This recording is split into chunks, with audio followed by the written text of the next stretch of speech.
You know, for decades, the Gulf states have felt like these islands of incredible stability, even when the region around them was chaotic. But what if that all changed in an instant? In this explainer, we're going to break down a hypothetical but very plausible scenario, a war in 2026 between a U.S.-Israeli coalition and Iran, and the absolutely paralyzing crisis it would create for the people living in the Gulf. And this quote from an expatriate journalist just hits you, right? It perfectly captures that feeling of shock. It grounds this whole big geopolitical mess in a really human reality. It reminds us that for millions of people, something they only saw in the news has suddenly, terrifyingly become real. So how does this all fall apart? Well, that carefully built image of the Gulf as a paradise, this super safe place for business and life, it gets violently shattered almost overnight. The first 72 hours are just absolute chaos. I mean, can you imagine seeing missile defense systems lighting up the night sky over the Dubai skyline? Kuwait's main airport gets hit. Saudi Arabia's massive Ras Tanura oil refinery is burning. Qatar, which supplies a fifth of the world's natural gas, just halts all its exports. All of a sudden, airspace is closed, ports are shut, and this conflict is no longer a what if. It is right there, and it's changing everything. Now, here's what makes this whole crisis so complex. It's not a simple story with one bad guy.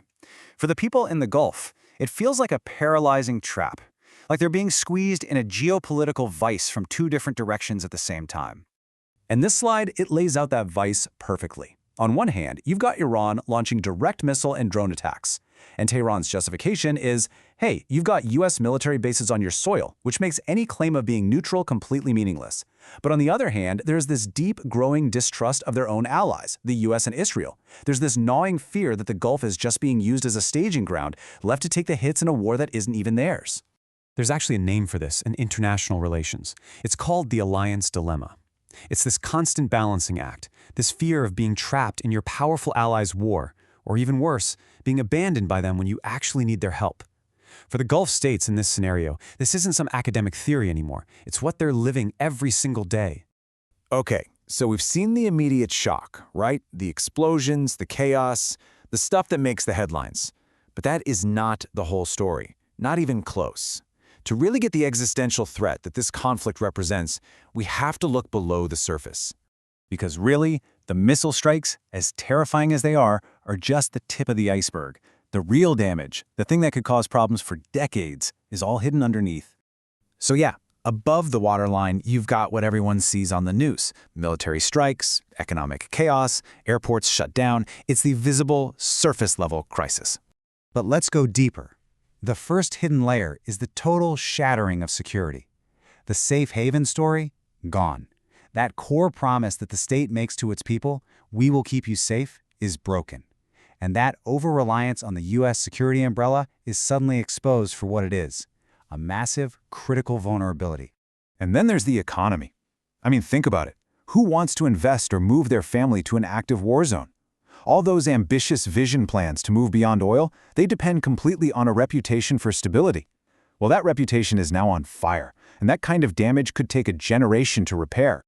And finally, maybe the deepest layer of all is the psychological trauma. That feeling of being a powerless pawn in someone else's game. That deep-seated distrust of everyone, your neighbor and your allies. It just eats away at the one thing that defined life in the Gulf for so long: faith in a predictable, prosperous future. So, faced with this kind of crisis on so many levels, what do you do?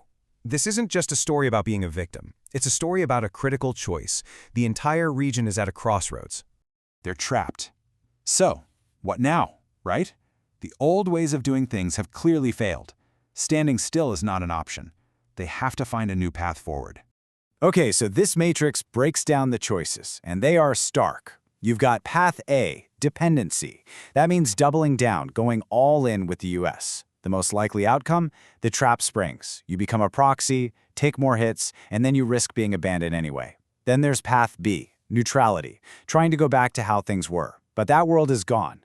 This just leads to being vulnerable forever, trusted by nobody. Which leaves Path C, resilience. And Path C isn't just some vague idea. It involves real, concrete steps. First, finally get it together and create one truly unified Gulf air defense system. Second, diversify your friends. Look to Europe and Asia, not just the US. Third, build your own defense industry so you're not so dependent on others. And fourth, and this is crucial, use your leverage to actually shape American strategy, not just be taken along for the ride. You see, this whole crisis, as devastating as it is, could also be a crucible. One of those moments of intense heat and pressure that forges something new, something stronger. It could be the very thing that creates a whole new Gulf identity. There's a really great psychological concept for this called hardiness. It's the ability not just to survive something terrible, but to actually grow from it.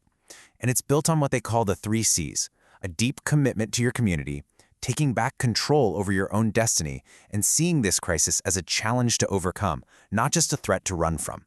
If they take that path, what could emerge is something totally new. A new Gulf citizen. A citizen who values agency over entitlement, who replaces naivety with a healthy skepticism of big powers, who chooses unity over fighting amongst themselves, and whose national pride comes not just from their wealth, but from the resilience their people have shown. And that leaves us with the ultimate question, doesn't it? This moment of truth for the Gulf is a double-edged sword. Is this the fire that forges a new, stronger, more self-reliant identity, or is it the fire that just burns down the dreams of an entire generation? The answer to that, well, it hasn't been written yet.